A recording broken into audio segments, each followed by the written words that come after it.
kabajamtoota ummata keenya maraa biyya addunyaa hundumarraa jirtan nagaa keenya jaalalaaf kabajaa isiniif dhiyeessina.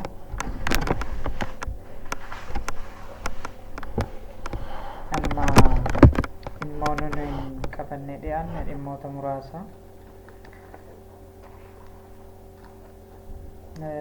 waan tokko waan haala yeroo isin yaadachiisuu fi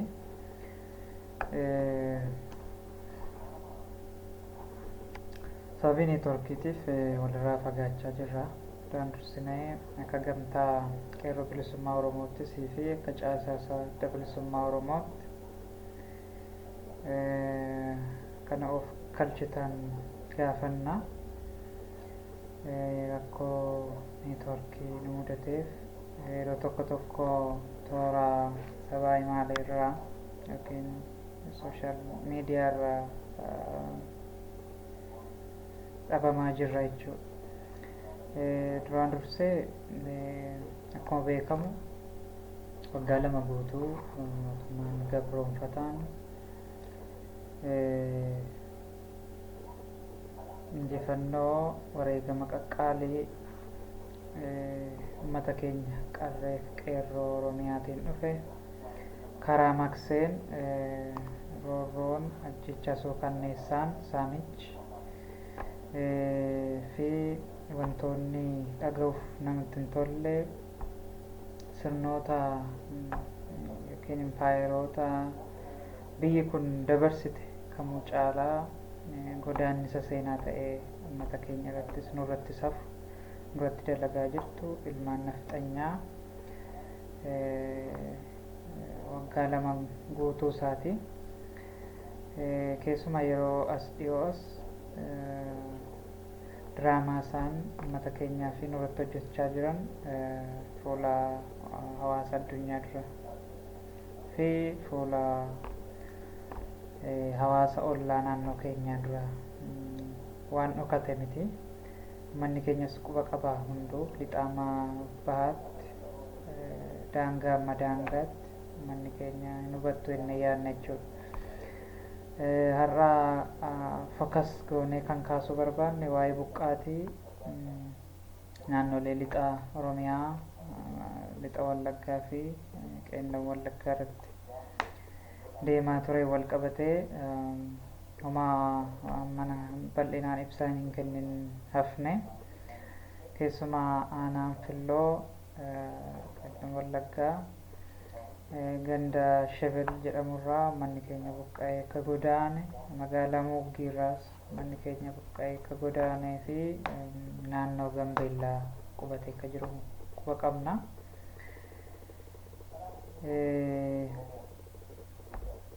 Yeroos dhiyoos immoo har'a guyyaan waxabajjii 24dha akka lakkoofsa faranjiitti. Ana Gullisoottis manni nama dhuunfaa tokko humnoota mootummaa hidhatanii gubatee akka jirudha. Asumaan dhaamsa dabarfachuuf obbo Naasir namni jedhamu bulchiinsa nageenyaa aanaa Gullisoo kan ta'e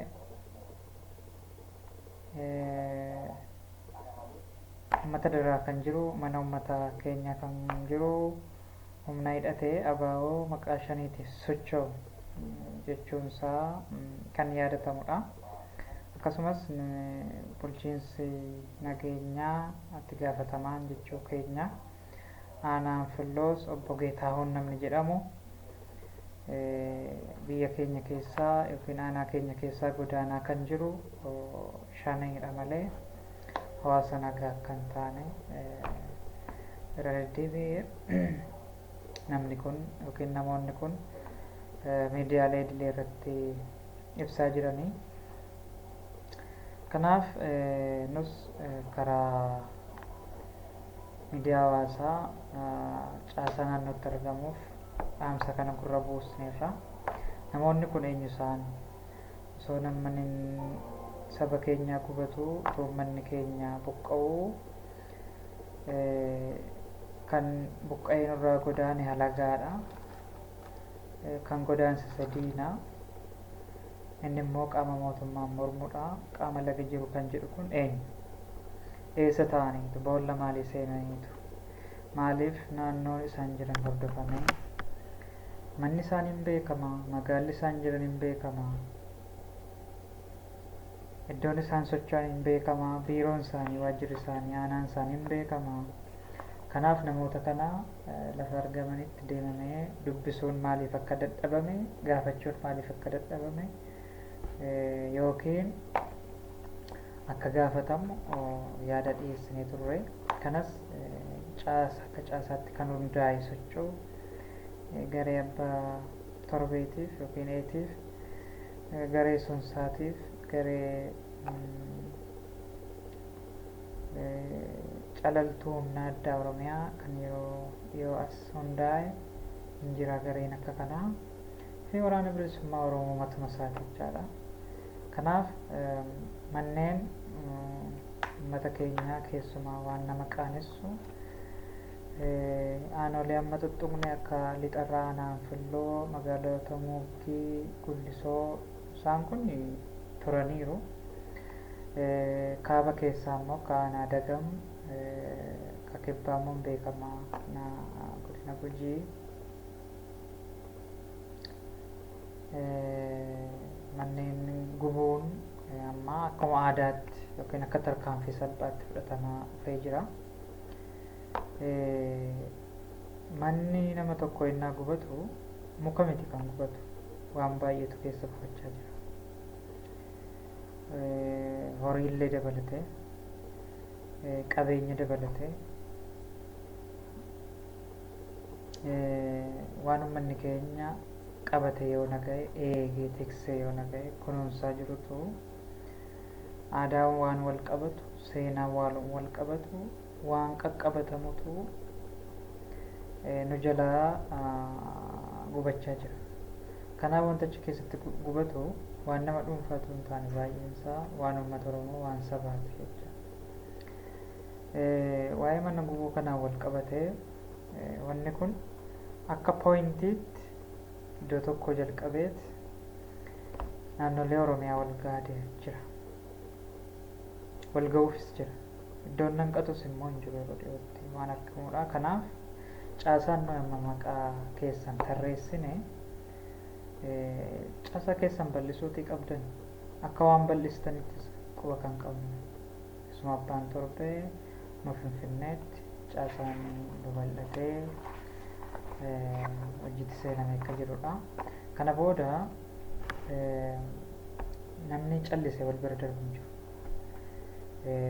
Maatii qabsaa'otaa miidhaa, manneen hawaasa keenyaa, abboota keenyaa warra humna hin qabne gubaa, mancaasaa, manni kadireef kaabinee diinaa maatiin ishee itti hafuuf sababii wayii hin jiraatu.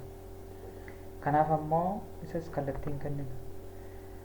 Maatiin kaadireewwan, kaabineewwan humna addaa poolisiiwwan kun eessa akka jiraatan, godina kamii akka jiraatan, magaalaa eessa akka jiraatan, aanaa maalii keessa akka jiraatan, iddoo akkam akkamiitii, dhaabbata akkamii akka qaban, fira isaaniitiin tarkaanfiitti seenuuf dirqamama jechuudha. Maqaa kaasuun hin danda'amu. Fakkeenyaaf pirezidaantii irraa ka'uun hin danda'amu. Pirezidaantii mootummaa naannoo Oromiyaa.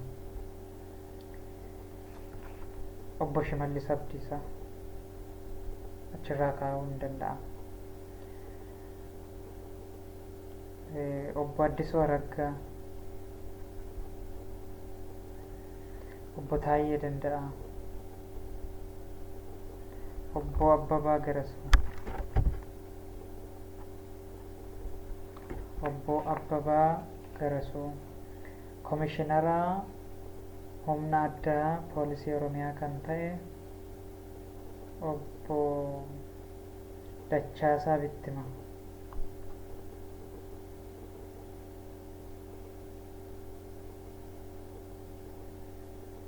qaamonni kun maatii isaanii, isaanis akkaan saatii kanatti qaamota barbaannu. Qaamota kana duuba ta'anii kaleessas waggaa 27 as akka caasaatti addeetitti bara 1882 bixxilamanii achi as ba'anii fuula jijjiirratanii nu gowwoomsitee as baatee uummata keenya fixaa kan turteefi ammas teessoo kan jijjiirratte yookiin carqii kaleessaa sana irraa baaftee waan haaraadhaan as kan baate fakkeessaa as kan baate qaama kana hin barbaanna jechuudha. Hin dhiisu ammallee adda nuu baasa. Akkamitti akkas socho'an, eessatti akka argaman, maal keessa akkatti argaman adda nuu baasa. Tarkaanfii yoo fudhanne qaama tokko irratti isa kaaniif barnoota ta'a jechuudha. Harka keessa qaban. Kallattiinis alkallattiinis qaamoleen yookiin kadireen biyya bulchitu humni addaa isheen hooggantuu fi leenjisee irratti baatee sadiif dirreera tursitee uummata keenyatti bobbaastee abiddaan manneen maatii keenyaa gufsiistu ola deemaa keenya mana hidhaatii baastee rashansiistu sababii malee uummanni keenya jumlaadhaan akka hidhamu saatiitti weerara dhibee ulfaataan akka addunyaatti biyya lafaa raasaa jiru kanatti iddoo tokkotti nurraa ficcisiisuuf deemtu kaadiree yookiin kaabinee kana waan ta'eef maatiin isaanii hin barbaanna, mana isaaniis hin barbaanna jechuudha.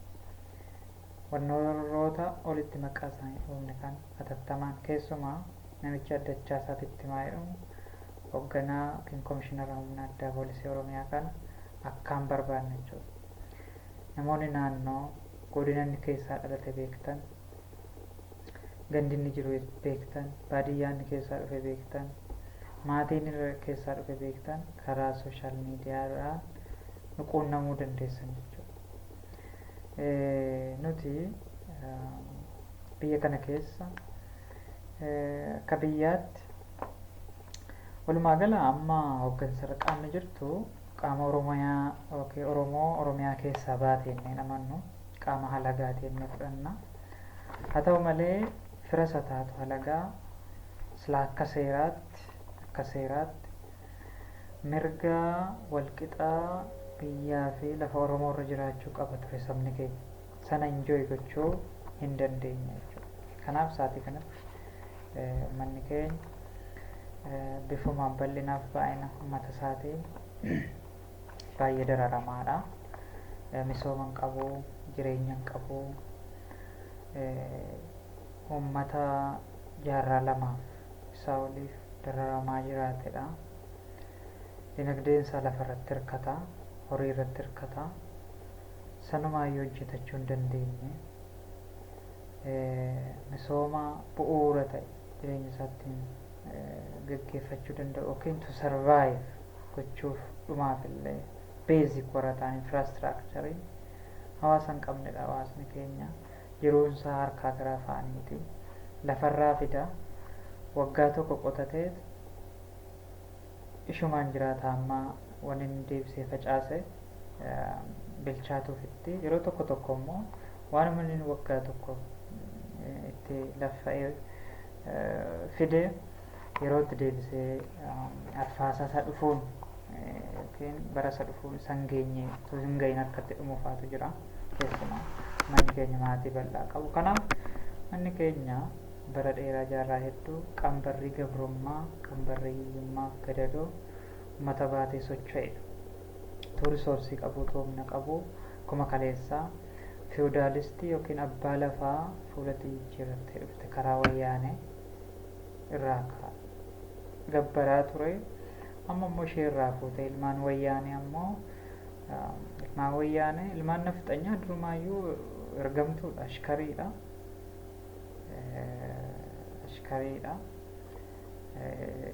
Isaan kagaararraa ta'e fuula jijjiirratu, qaamuma argan jala bu'u, survive gochuu barbaadu, tooftaan jiraachuu barbaadu, tooftaan dinagdee horachuu barbaadu, tooftaan saamuu barbaadu. Egaa qaamni kun kaleessa ergamtuu turte har'ammoo fakkeessuudhaan yookiin pretend gochuudhaan hawaasa kana dursuu hin danda'a, hawaasa kana keessaa bahuu hin danda'a, keessaan bahe, keessattan baradhe, keessaan nyaadhe, keessan jiraadhe. Kanaaf hireen naaf kennamu itti gaafannaan manni keenya hiree kenne, hiree kenne garuu dhimma baatee waan isheen hojjette waan kolfaa, waan dubbachuun nama qaanessu, waan ajaa'ibaati jechaadha. Kanaaf nullee tarkaanfii ni fudhanna. Numti mataan keenya wareegamnee uummata keenya bilisan baafnu taanaan ofumaa dhalanne jechuudha.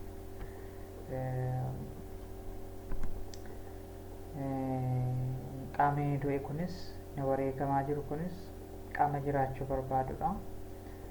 Qaama dhimma dhuunfaa isaatiif gidirfame miti, du'ees miti. Qaamni inni jiraatus waan taa'uuf hin qabu jechaadha. Erga Oromoo taanee dhimmi Oromoo fi Oromiyaa hunduma keenya laallatti. Kanaaf ammoo tarkaanfii ittiin seenama jechuudha. Humni addaa yookiin humni isheen leenjistu kun 5,000 uummanni keenya garuu 170,000 approximately 170,000 fi isaa oliinneeti kan estimate goonu. Kanaaf nun caalan jechaadha. Nu beekusi sirriitti nu beekani. Hundaa ol garuu nama sababii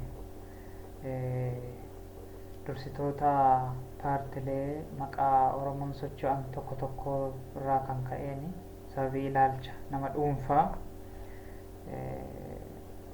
maqaa paartii Oromoon socho'u dursan tokko tokkoo fi tokkummaan uummata keenya yennaa deebi'ee bittimmaa ofii nurkaa diigamu irratti argina. Kun hin ta'u. Uumaas hin fayyadu. Uummanni keenya tokkoomus dhiisus mootummaa kanaaf gareen tokkoyyuu gahaadha.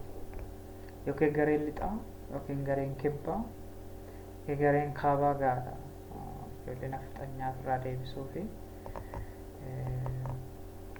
hundaa ol garuu wanni nu baasu fi wanni nu fayyadu tokkummaadha. Tokkummaa keenya kaleessaati. Riskii gannuu baasa, buusa akka salphaatti injifachuu dandeenya.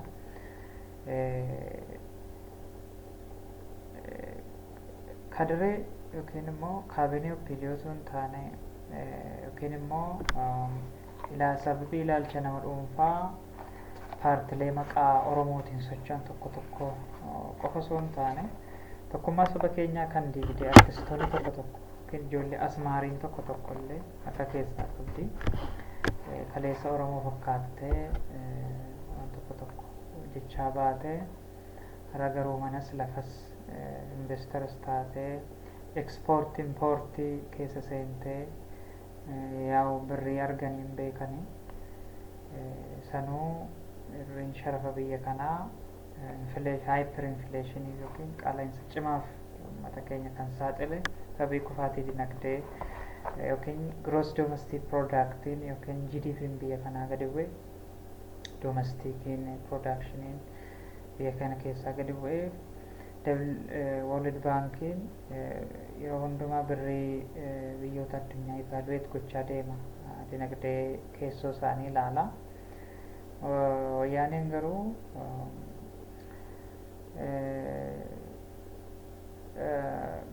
domestic productionii keessaa gadi buusaa waggaa 27 waan export gootu yookiin alargee bu'aa qonnaa tokko tokko immoo kiisii isheetti naqachaa waan baateef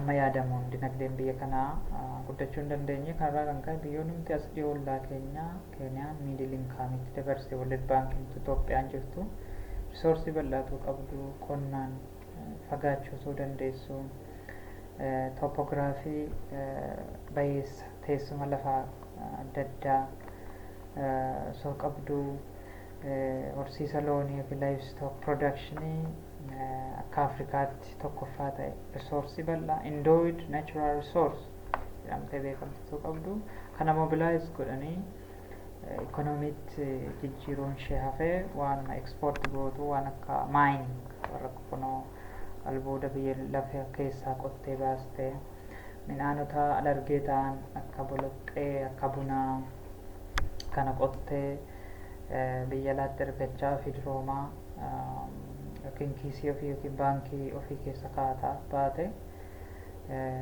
waan irraa hafe immoo xiyyitii bitachaa uummata keenya dararaa ajjeesaa ittiin baate kanarraan ka'e birriin biyya kanaa baay'ee kufaadha. Ara tokkoon ishee birrii 31 yookiin doolaarri tokko 31 geeddara jechuudha. Kun maa inni sababii oomishni keessaa gadi bu'eef baankiin addunyaa horii yookiin birrii Itoophiyaa gadi buusa jechaadha jala. Kanuma guddaa gooteet ijoolleen artistoonni tokko tokko ittiin bitamti. Al tokko tokko immoo as baatee ani qaaliidha bitamuu hin danda'u bittaa of keessa laalaa waan goote yaada. Waan baay'eedha kan isheen dubbattu. Inni kaan immoo Oromoo lolafaa jetti. Yaa'u isaan ofirratti ragaa ba'an rakkoon isaanii rakkoo hubannooti, rakkoo yaadaati, rakkoo seenaa beekuuti, rakkoo qalamaallee ta'uu danda'a. Waan baay'eetu jira actually. Amma kana ol kaasnee bileem hin goonu sun ilaalcha nama dhuunfaati. Garuu uummanni immoo keessumaa ala deemaan keenya dargaggoonni keenya yennaa duuba isaanii hiriiru argina. Kun immoo fuudhanii hawaasa keenya lagatti naqanii tokkummaa uummata keenyaallee hanga bittimsuutti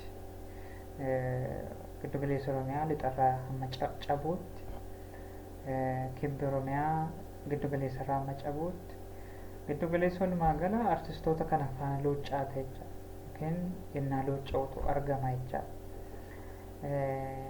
Kaabni yennaa giddu galeessarraa citu yookiin cabu kun maal inni artistoota kanatu uummata keenya liqimsuuf deema jechuudha. Kanaaf uummanni keenya dammaquutii qaba.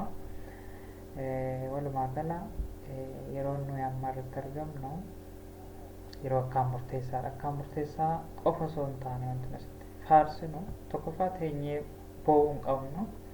Lammaffaa we have to take an action. Actionii fudhachuu qabna, tarkaanfii seenuu qabna. Nuyi kan dubbannu afaan Oromooti. Kanaa ol waliin kadhannu, nuyi wal kadhannatu hin taane wal dammaqsinaa, wal mari'achiisnaa, maala goonu jennaa, ajandaa seet goone walii dhiyeessinaa, waliin murteessinaa, waan goonus waliin goona jecha. Nuyi kaayyoo fi galma adda addaa hin qabnu. Nuyi biyyaa fi saba adda addaa hin qabnu. Nuyi kaayyoo tokko, galma tokko, mul'ata tokko sochoona. Actionis tokkuma fudhanna. Guutummaa Oromiyaatti actionii yookiin tarkaanfii fudhannu wal qixa jijjiirraan qabu. Fakkeenyaaf gabaa laganna taanaa inni olis gabaa lagataa, inni gadiis gabaa lagataa. Tarkaanfii peaceful demonstration yookiin hiriira nagaa taanaa inni sunis sanuma fudhata. Kanaaf walataanu wal taaneetu yookiin walii galleetu alaa gallaa kan jenne kana qofa miti. Yeroo tokko tokko obsallee yerootti nama fixachiisutu jira. Uummanni keenya yennaa artistoota dogoggoran faana hiriiru, uummanni keenya yennaa kaadiree paartii mormituu sababii ilaalcha dhuunfaaf yookiin walitti bu'iinsa nama dhuunfaaf paartii tokko fottoksite yookiin paartii tokko achi deemtee bixxiltu yookiin uumtuuf uummanni keenya isaan faana hiriiruu hin qabu. Uummanni keenya of dhaga'uu danda'u ture jiraata. Uummanni keenya sammuu yaada namaatiin socho'uu hin qabu. Sammuu isaatiin socho'uu of shaakalsiisu isarra jiraata. Ofii isaatii karoora baasee tarkaanfii fudhachuu danda'utu isarra jiraata dhaloonni kun. Amma yoomiitti karoora namaatiin socho'a. Amma yoomiitti ka'ii namaatiin ka'a.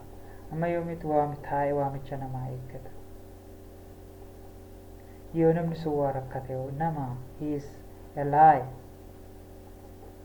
Namni sun qaamni sun namaa hin darba. Kana qofan seenaa qaamumti har'a qeerroo waamee amala balleesse kun nama boriddoosaa wayii qeerroo waamuu danda'ullee bakka buusuu dadhabuunsaa immoo balleessaa dhibii yookiin gara biraati. Kanaaf sammuu namaatti ilaalcha nama biroo irratti rarra'uu keenyarraa ilaalcha mataa keenyaa qabaachuu qabna. Waan deeggarru beekuu nurra jiraata. Beekuu qofas osoo hin taane sababii deeggarruuf beekuutu nurra jira. We have to be reasonable. Paartii siyaasaa tokko sappoorti gochuuf sababa qabaachuu qabna jechuudha. Kanaaf uummanni keenya seenaa keessatti seenaa hin taane kan dalagne,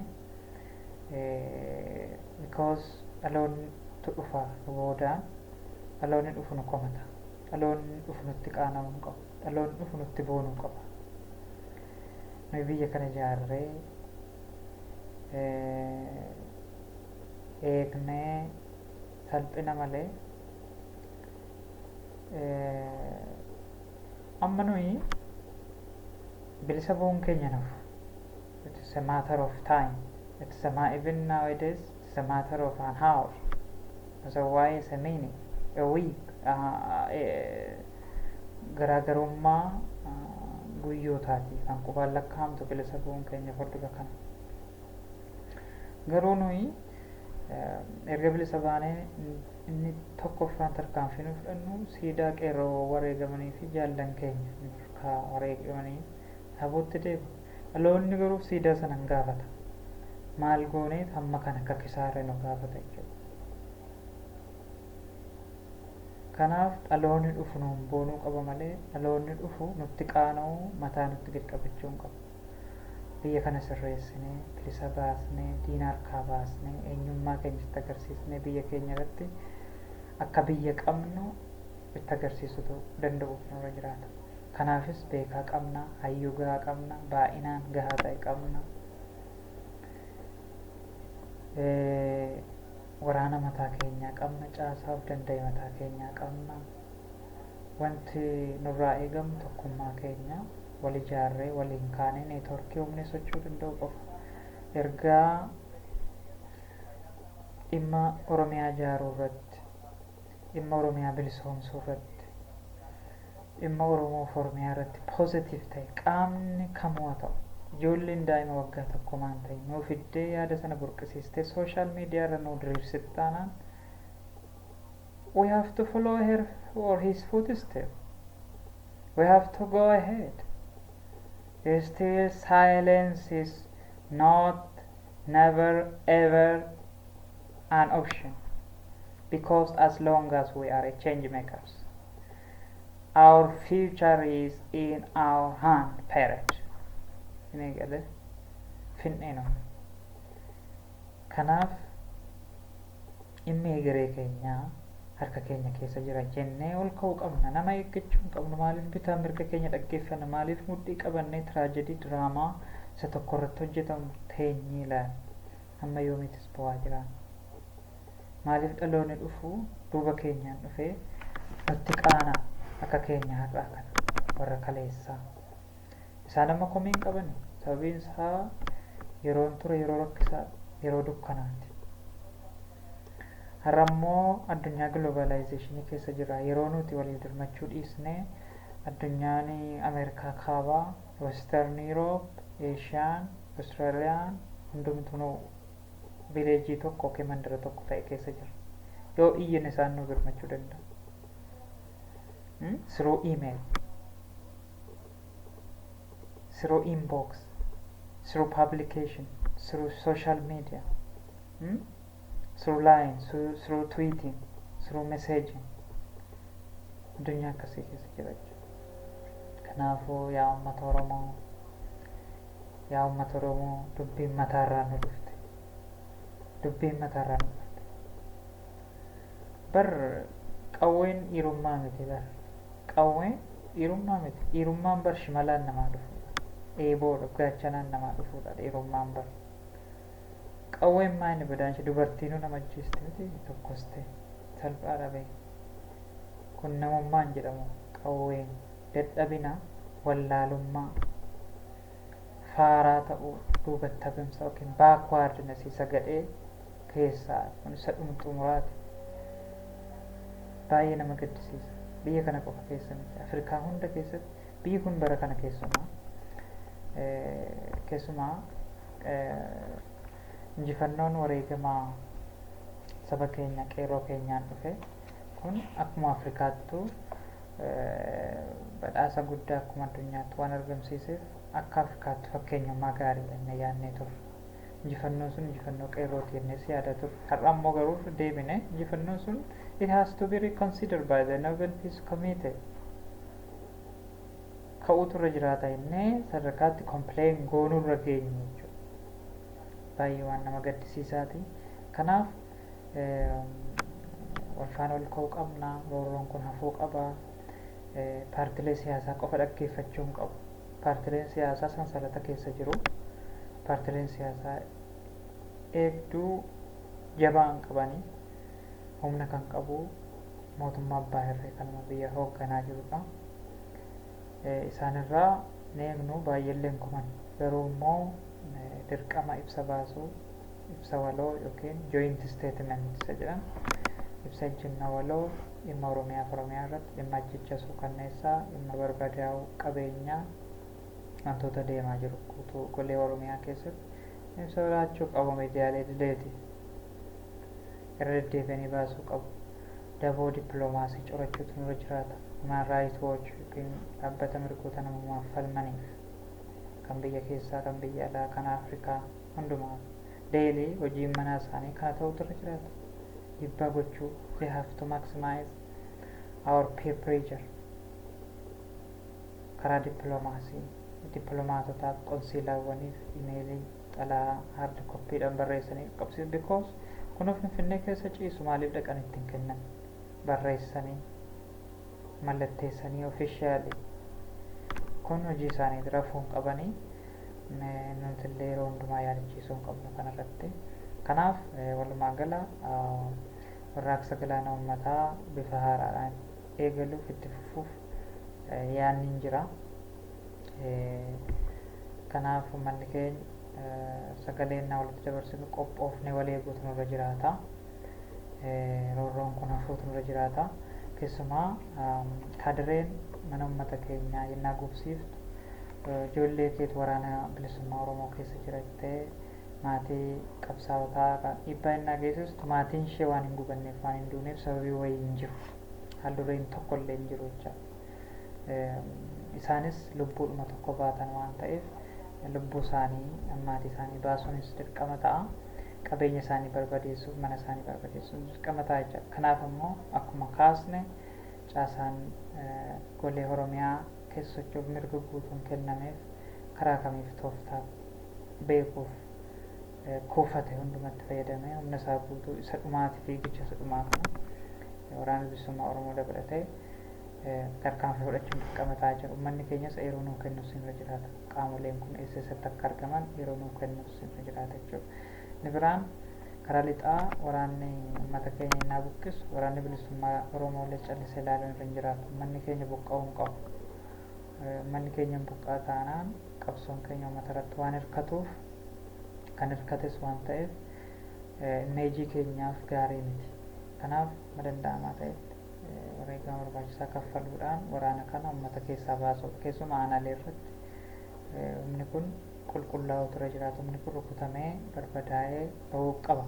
Kaampiin kamuu aanaalee irratti akkamitti hundaa'a. Waraanni bilisummaa Oromoo asirratti hojjechuutu irra jiraatu. Qaamni kan mucaasan qabu. Inni biraan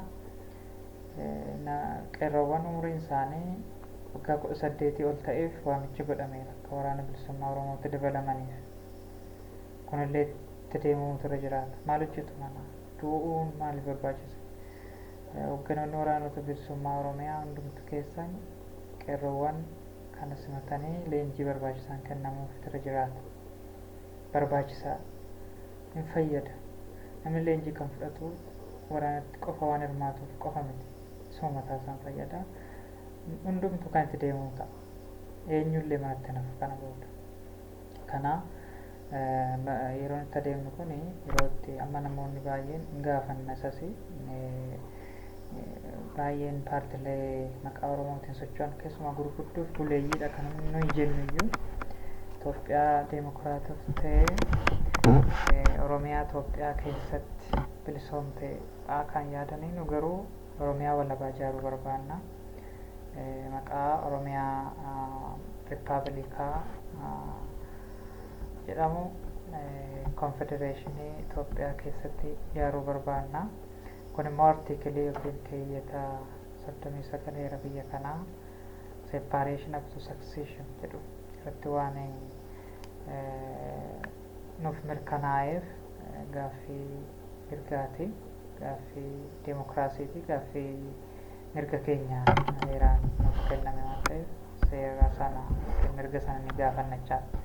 Yommuu injifanne eenyu nuun gaafannu ofii keenyaa godhanne jechuudha waan separationi sana. Asirratti paartiilee mormitootaa fi kan maqaa Oromoon socho'an ejjennoo isaanii kan adda baasnu ta'a. Garuu kan adda bilisummaa Oromoo waan beekamuuf kana ni goona. Kan irratti referendamiin dhiyeessinu qaama kamiinuu opshinii yookiin filannoon kenninu kana ni goona jechuudha. Qaamni kana hin barbaanne itti dhiisu. Biyyi Oromoo waggoota as dhufan muraasa keessatti miliyoona 100 ol hin taate biyya guddoodhas biyya Oromiyaa bal'ina lafaa yoo ilaalle UK gadi miti. Qixxee UK yookiin United Kingdom Ingilaandidha. Warra Itaaliin caalla, warra Xaaliyaanii, warra Kuubaan caalla. Kanaaf biyya bulchuun yooti kanatti dhiphatte yoo jiraattee fi Oromiyaan hin geessi.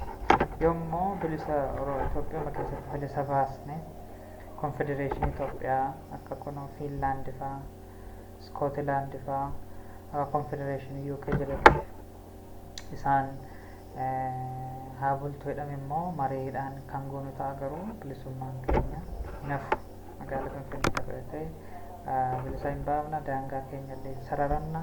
Kanaaf irratti qophaa'e jechuudha. Bara bilisummaa milkii injifannoo dubbii midhaan qabuuf nagaatti dhageenyuu fi faajjiin injifannoo keenya ol siqeetti mirmirfamu nuuf haa ta'u. Injifannoon uummata Oromoof haa ta'u. Warraaqsi gadaana uummataa bifa haaraa ta'een itti fufa. Sanas immoo hordofnee kan isin beeksisnu ta'a jechuudha. Nagaan bulaa. Injifannoo uummata Oromoof.